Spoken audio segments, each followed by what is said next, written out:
Hello and welcome to today's video where I am going to be showing you in Hearts of Iron 4 Millennium Dawn how to increase your GDP and your GDP-C. There's a bunch of reasons you'll want to increase your GDP and GDP-C or possibly keep your GDP-C down.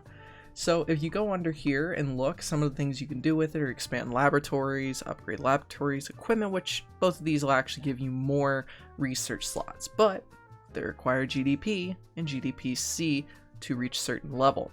So what actually is this? So your GDP is basically how much money your country is generating based on your factories.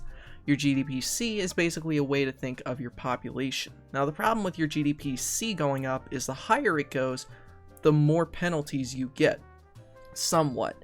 So your stability will go higher, your research speed will lower itself, which means you'll get things faster since it's already in the negative. Your monthly population will go from, if you max it out enough, you'll actually go to negative 100%. So you'll stop getting more monthly population.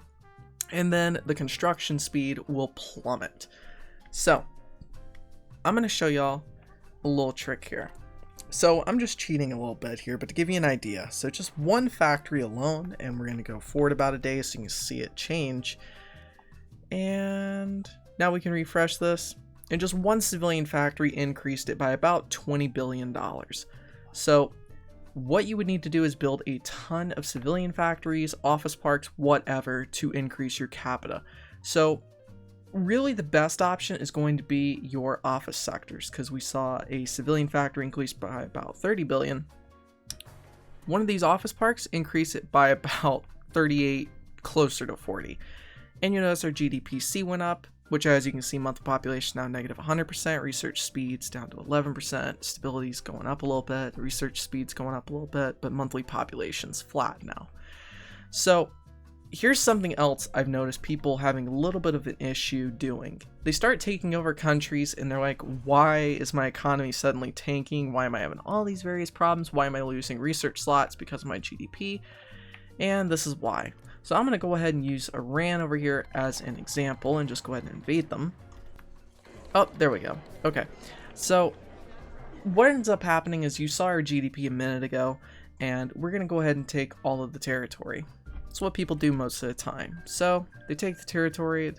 Oops, that was not supposed to start playing yet, but you'll see.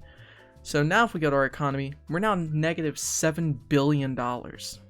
Which you would assume otherwise. We just invaded a country, we got a ton of resource and everything. You would assume that our GDP-C both would go up, but our GDP-C went down.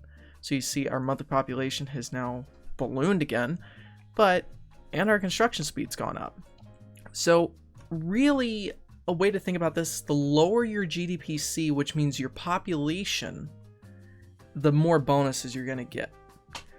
The higher your GDP, the more you're going to have to pay for military spending. I don't know why that is, but the more you get, I'm going to show you really quick here. We're just going to go ahead and plop down office sectors around here, say a bunch of civilian factories, and yeah, why not? We probably just added a ridiculous amount of factories, but if you look here, you'll see this is our cost right now for military, and now when our GDP goes up, so is our military.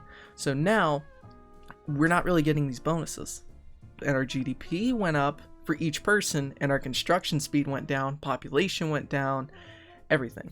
So what you want to really have is a large population to get construction speed bonuses, and try to keep building your world or your country around the idea of trying to keep these two together. It's really complicated with the economy.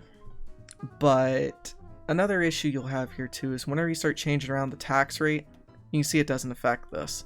So one thing you could do is just max the population tax as high as you want, have some income coming in.